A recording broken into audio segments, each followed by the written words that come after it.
Blessed day, dear ones. Today we are going to see the meaning of words through literary devices. So this will be part 1, and we will be discussing on the contents, allegory, allusion and ambiguity. What is the meaning of allegory, allusion and ambiguity? As we all know that words convey several meanings at the same time. So it is the author's job to find words which can be related to other words that will carry the intention of his thoughts. So we can see that the most significant words carry several layers of meaning at once. There will be in-depth meanings for every word, which is used by the author actually. And the ways in which the meaning of words are used can be identified as the following. So let us see, what do you mean by the term allegory? So it comes from the Latin word allegoria, which means speaking to imply something. ஏதோ ஒன்று சொல்ல வரத்துக்காக அந்த use பண்ணுறது தான் allegoria அப்படின்ற ஒரு வார்த்தை. It is from the Latin word and it represents an abstract or spiritual meaning. அதாவது ஒரு ஜாஸ்தி அந்த அலகரியில் வந்து உனக்கு மாரல் தான் சொல்லுவாங்க. ஸோ அப்ட்ராக்ட்னா என்ன அர்த்தம், அந்த மாரல் வந்து அந்த என்னது அந்த கிளியர் கட்டாக அந்த ஸ்டோரியோடு இருக்காது. So uses characters and events to convey a meaning.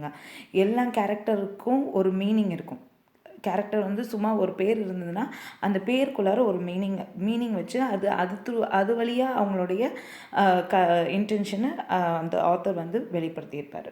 And a symbolic fictional narrative that conveys a meaning not explicitly set forth in the narrative.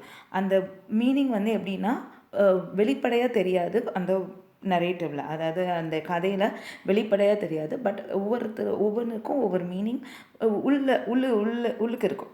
So understood only after reading the entire story or poem. நீ அதை ஃபுல்லாக read பண்ணினா மட்டும்தான் உன்னால் ஒரு அலகரியை understand பண்ணிக்க முடியும். So allegory is usually used to narrate a story with a moral.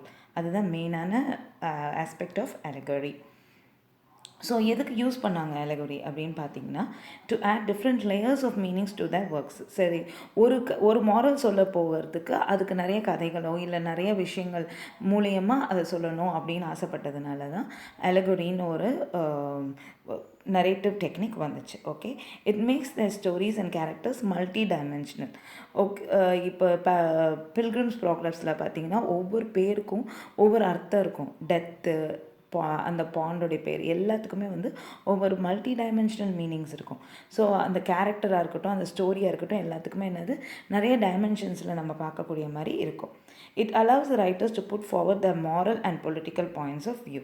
So ஒரு ஆத்தருடைய இன்டென்ஷன்ஸ் என்ன, அவருடைய பொலிட்டிக்கல் பாயிண்ட் ஆஃப் வியூ என்ன, இல்லைனா மாரல் பாயிண்ட் ஆஃப் வியூ என்ன, அவர் என்ன நினைக்கிறாருன்றது தான் கொண்டு வரதுக்காக அவர் வந்து அலகாரிக்கலாக கொண்டு போயிருப்பார் அந்த ஒர்க்கை. It gives the reader and insight into the writer's mind. ரைட்டருடைய மைண்டில் என்ன இருக்குன்றத ரீடர் வந்து புரிஞ்சுக்கிற மாதிரி கொண்டு கொடுக்குறது தான் allegoryன்ற ஒரு லிட்டரரி டிவைஸ். ஸோ இதெல்லாம் இந்த லிட்டரரி டிவைஸு நிறைய விஷயங்கள் நிறைய ஆத்தர்ஸ் யூஸ் பண்ணியிருக்காங்க.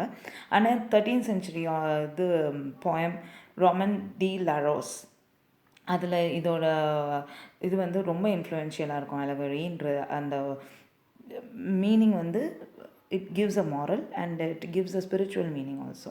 15th century morality play Every Man-லையும், Fairy Queen by Edmund Spencerலையும், Pilgrim's Progress by John Bunyanலையும் you can see that they are allegories written by authors of literature.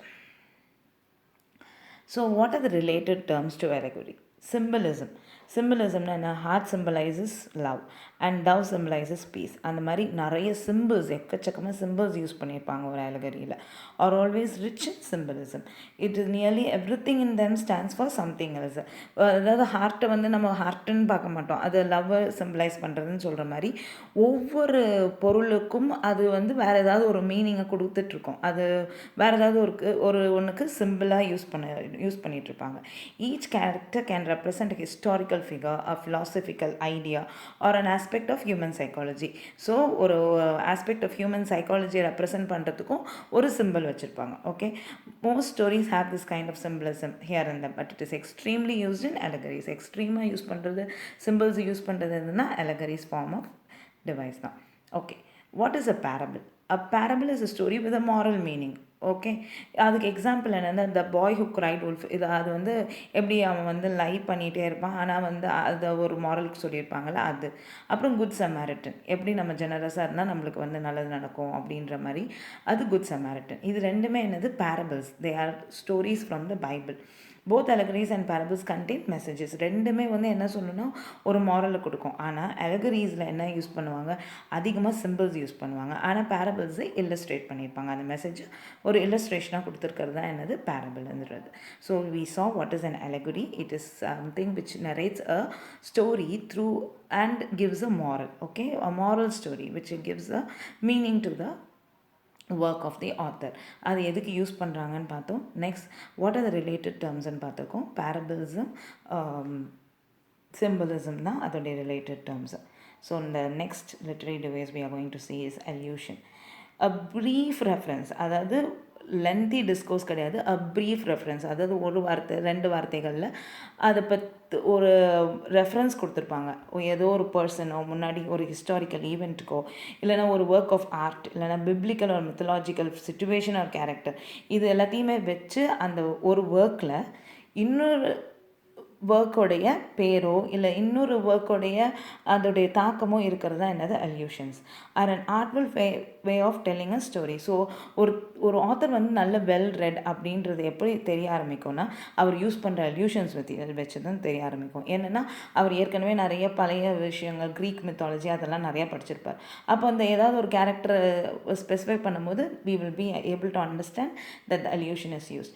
Milton's Paradise Lost, அதுவே வந்து ஒரு allusion of the book of ஜெனசிஸ்ன்னு சொல்கிறாங்க.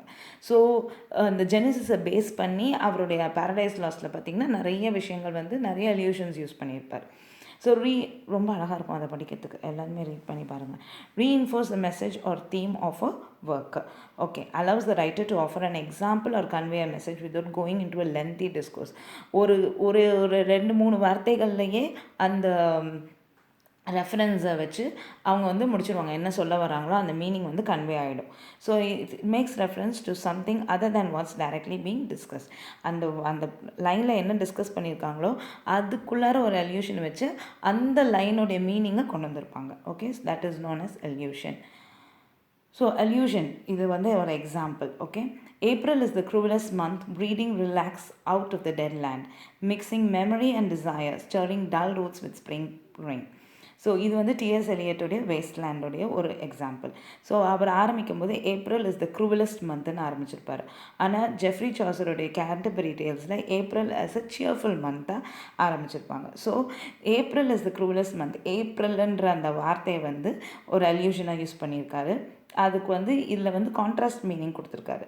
Okay, இது வந்து அவர் வந்து ரீஜெனரேஷனை பற்றி பேசுகிறாரு டிஎஸ் எலியட். பட் இதில் வந்து கேண்டர்பரி டேல்ஸில் வந்து பார்த்திங்கன்னா அது வந்து ஒரு ஜாய்ஃபுல்லான மந்த்தாக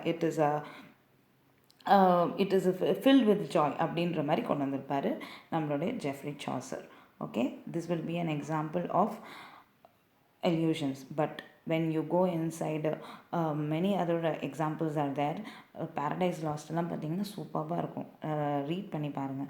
You will be very much thrilled to know about the way he has used the allusions. ஒவ்வொன்றுக்கும் ஒவ்வொரு பின்னாடி ஒரு கதை இருக்கும், ஒரு க்ரீக் மித்தாலஜி இல்லைன்னா பைபிளோடைய கேரக்டர்ஸ் இருக்கும். அதெல்லாம் படித்தோம்னா ரொம்ப இன்ட்ரெஸ்டிங்காக இருக்கும். Next, we are going to see what is ambiguity. Ambiguous na enartham, which does not give a single meaning but gives many meanings, which cannot make the context clear. கிளியராக இதுதான் அப்படி சொல்லியிருக்காருன்றது நம்மளால் சொல்லவே முடியாது அந்த author. A word of phrase that can mean more than one thing even in its contexts. அது பார்க்கும்போது அது ஒரு மீனிங் கொடுக்குற மாதிரி இருக்கும், ஆனால் எக்கச்சக்கமான மீனிங்ஸ் கொடுக்குறது தான் என்னது ஆம்பிகுவிட்டின்னு சொல்கிறாங்க. It adds richness to works. So நம்மளுக்கு அந்த கிளாரிட்டி கிடைக்காத போது we keep searching for many meanings. So நிறைய மீனிங்ஸ் இருக்கும்போது we start feeling thrilled.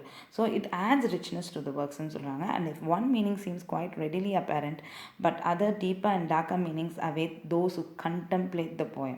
So அதை பார்க்கும்போது ஒரு மீனிங் தான் கொடுக்குற மாதிரி இருக்கும், ஆனால் ஒருத்தவங்க ரீட் பண்ண அதுக்குள்ளார நிறைய அர்த்தங்கள் வர ஆரம்பிக்கும். So it makes the person feel more anxious to read the work again and again. அதுக்கு எக்ஸாம்பிள் வந்து ராபர்ட் ஃப்ராஸ்டோடைய த சப்வர்ட்டட் ஃப்ளவர். அந்த போயம் ரீட் பண்ணிங்கன்னா you will understand what you mean by ambiguity. So there are several types of ambiguities. நம்ம இப்போ வந்து இந்த மெயினான 3 டைப்ஸ் மட்டும் பார்க்குறோம். செமாண்டிக் ஆம்பிகுவிட்டி என்னன்னு அர்த்தம்? It is also known as polysemy. So அந்த செமாண்டிக் ஆம்பிகுவிட்டின்னு என்ன அர்த்தம்? டிஃப்ரெண்ட் மீனிங்ஸ், கண்ணா பின்னா நிறைய மல்டிபிள் மீனிங்ஸ் கொடுக்குற ஒரு வார்த்தை இருக்கும். அதுதான் வந்து செமாண்டிக் ஆம்பிகுவிட்டி. ஸோ ஒரு வார்த்தைக்கு நிறைய அர்த்தங்கள் இருக்கிறது தான் என்னது? Semantic ஆம்பிகுவிட்டி. Syntactic. So it is concern with the structure. ஒரு ஸ்ட்ரக்சர் ஆஃப் த போயமே ஆம்பிகுவஸாக இருக்கும், புரியாது, என்ன ஸ்ட்ரக்சரில் இவர் சொல்லி வராருன்னே புரியாது.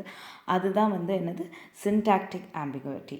Next is narrative ambiguity. Narrative ஆம்பிகுவிட்டினா அந்த கதையிலேயே நிறைய குழப்பங்கள் இருக்கும், அந்த பிளாட் லைன்லேயே நிறைய மீனிங்ஸ் கொடுக்க மாதிரி இருக்கும்.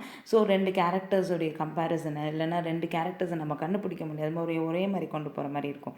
So these are the different types of ambiguity.